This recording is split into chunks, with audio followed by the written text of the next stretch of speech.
Hello friends, happy morning to everyone. दोस्तों, मैंने बहुत ही सुंदर और अच्छी पंक्तियां सुनी है। वो किसकी है ये तो मैं नहीं जानता।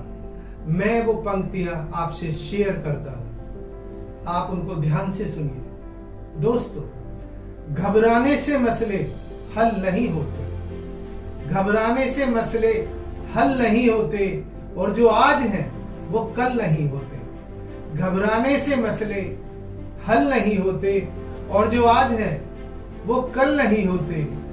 और जो लोग आपको आपसे ज्यादा समझें, ऐसे लोग दरअसल नहीं होते। जो लोग आपको आपसे ज्यादा समझें, ऐसे लोग दरअसल नहीं होते। जरा दोस्तों, हम फील करके देखें इनमें कितनी सच्चाई है। दोस्तों, हमेशा हमारा जीवन हमें रोजाना पल पर और क्षण क्षण कुछ ना कुछ सिखाता रहता है।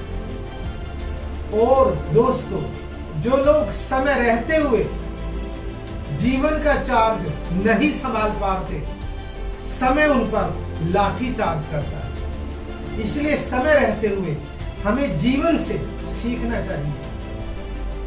Because life is a wise and intelligent teacher. जीवन एक बहुत बड़ा शिक्षक है। एक अच्छा शिक्षक कौन होता है? एक अच्छा शिक्षक वो है जो हमेशा शिष्य बनने के लिए तैयार रहे, अर्थात कुछ ना कुछ सीखता रहे।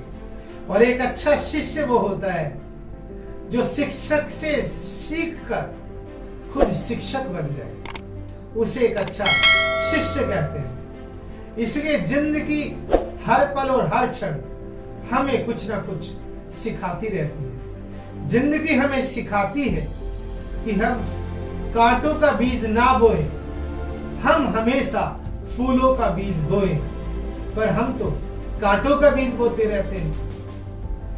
बीज की तो बात ही क्या, हम तो कांटों का जंगल खड़ा कर देते हैं। इसलिए दोस्तों, जीवन से सीखिए, और जीवन से सीखना ही फर्स्ट हैंड नॉलेज कहलाती है, सेकंड हैंड नॉलेज नहीं। सेकंड हैंड नॉलेज हमें स्कूल, कॉलेज, यूनिवर्सिटी से मिलती है, और फर्स्ट हैंड जीवन से मिलती है। इसलिए हमें पल पल क्षण क्षण जीवन से सीखते रहना चाहिए।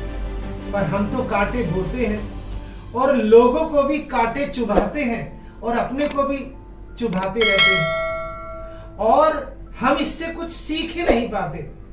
हम हमेशा परेशान रहते हैं, तनाव में रहते हैं, चिंता में रहते हैं, और इस तरीके से अपनी एनर्जी को पल पल डिप्लीट करते रहते हैं। इसलिए हमें आज से क्या, अभी से हमें फूलों का बीज लगाना होगा। हमें सकारात्मक सोचना होगा। सकारात्मक सोचने से मतलब फूलों का बीज लगाने से, अच्छा सोचने से, अच्छा बोलने से, और अच्छा कर्म करने से फूलों का बीज हम लगाते हैं, और उन फूलों में खुशबू होती है। फिर वो खुशबू से खुशबूदार बाग बन जाता है, बगीचा बन जाता है। तो क्यों ना हम आज से अच्छा सोचे, अच्छा बोले, और अच्छा काम करें, जिससे ये काम हमारी भी हेल्प करे और दूसरों की भी हेल्प करे। हम भी रोल मॉडल बने और दूसरे भी रोल मॉडल बने। इसके लिए हमें जीवन रोजाना सिखाता है कि हम हमेशा शांत रहें और सेंटर्ड रहें। जरा फील करके देखें, हमने आज तक जो कुछ किया, माना हमने 10th किया तो वो बहुत उस समय डिफिकल्ट लगता था, लेकिन हमने मेहनत की, प्रेपरेशन की, प्रैक्टिस की, और हमने 10th को क्वालिफाई कर लिया। मतलब 10th भी हमारा क्लियर हुआ, और आज हमको 10th वो आसान लगता है। फिर हम 10+2 में आए तो वो डिफिकल्ट लगने लगा, और आज फिर वो आसान है। ऐसे ही हम शिक्षा की सीढ़ियों पर चढ़ते गए। पहले वो डिफिकल्ट लगती थी, अब वो आसान लगती है। तो ओवरऑल हमने ये नहीं सीखा कि जिंदगी में सब कुछ आसान है। हम अब भी ये गलतियां बार बार दोहराते हैं कि नहीं, ये तो बहुत कठिन है, मैं इस काम को कैसे करूंगा। चाहे वो व्यवसाय की बात हो, जॉब की बात हो, इंटरव्यू की बात हो, या कोई भी रिस्पेक्टेड फील्ड क्यों ना हो, हमको आज भी वो डिफिकल्ट लगता है, जो बहुत गलत है। इसका मतलब हमने जिंदगी से कुछ नहीं सीखा। इसलिए आज से पल पल क्षण क्षण हमको जिंदगी से सीखना है, क्योंकि इससे बड़ा सर्वश्रेष्ठ टीचर या मेंटोर या कोच कोई हो नहीं सकता। ये फर्स्ट हैंड नॉलेज हमको देती है और हमेशा हमको हर फीचर में गाइड करती है, और हमको हमेशा ये चैलेंजेस देती रहती है कि हम तालमेल बनाएं। ताल दिल से लगती है और मेल लोगों से होता है। बस इस तालमेल का हम ख्याल रखें। दोस्तों, मैंने एक कहानी पढ़ी है, मैं आज आपसे उसे शेयर करता हूं। एक बार एक व्यक्ति बैंक में पैसे निकालने गया। उसको 1,30,000 वहां से मनी निकालना था, और जब वो कैशियर विंडो पर खड़ा था और उसका अपना टर्न आया, तो कैशियर ने उसको 1,50,000 रुपए दे दिए।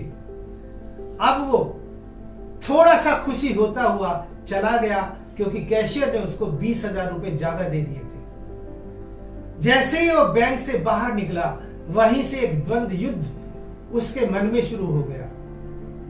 एक थॉट कहता था, चलो यार 20,000 रुपए फालतू आ गए, मजा आ गया, अब मैं ये करूंगा या वो करूंगा।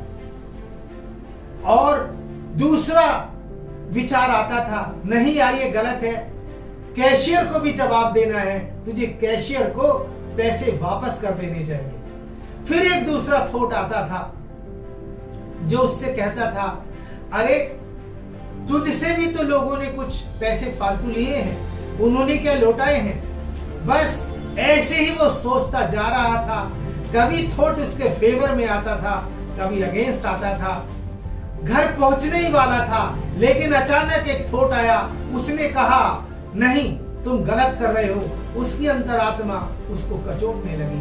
अब वो द्वंद्व युद्ध में फंस गया था और अपने से ही युद्ध लड़ रहा था। और जैसे ही वो वापस मुड़ा, एक थॉट ने कहा, उसकी अंतरात्मा ने कहा कि नहीं, तुझे कैशियर को 20,000 वापस देने चाहिए, क्योंकि तू ईमानदार है। जिन लोगों ने तुझसे ज्यादा पैसे लिए वो लौटाए नहीं, वो बेईमान हो गए होंगे। इस विचार को सोचते ही वो बैंक की तरफ वापस आ गया और कैशियर के पास आकर पहुंचा और कैशियर से कहने लगा कि साहब आपने 20,000 रुपए ज्यादा दे दिए थे। कैशियर अपने हिसाब को काउंट कर रहा था और वो भी चिंता में था कि पता नहीं 20,000 कैसे चले गए, अब मैं कैसे जवाब दूंगा, वो तो मेरी सैलरी में से पैसे कटेंगे। वो भी बहुत चिंतित था, वो भी बड़ा खुश हुआ। उसने उसमें से 1,000 रुपए निकालकर उस व्यक्ति को दिए कि मेरी तरफ से घर मिठाई ले जाना, आप एक ईमानदार व्यक्ति हैं। उस व्यक्ति ने वो 1,000 रुपए नहीं लिए। उसने कहा नहीं साहब, इस 1,000 रुपए को आप अपने पास ही रखो, क्योंकि आपने मेरी एक बहुत बड़ी समस्या सॉल्व कर दी। मुझे अवसर मिला अपने आप को आंकने का और आत्मचिंतन करने का। मैंने आत्म मंथन किया और मेरी अंदर की आत्मा मुझे कचोट रही थी। मेरे मन में द्वंद्व युद्ध चल रहा था, मैं अपने आप से लड़ रहा था। और जैसे ही वो थॉट आया कि मुझे पैसे वापस करने हैं, तो एक अजीब सी शांति मुझे मिली, सुकून मिला, और मेरी लोभ वृत्ति जो थी वो खत्म हो गई और मैं प्योर बन गया आज।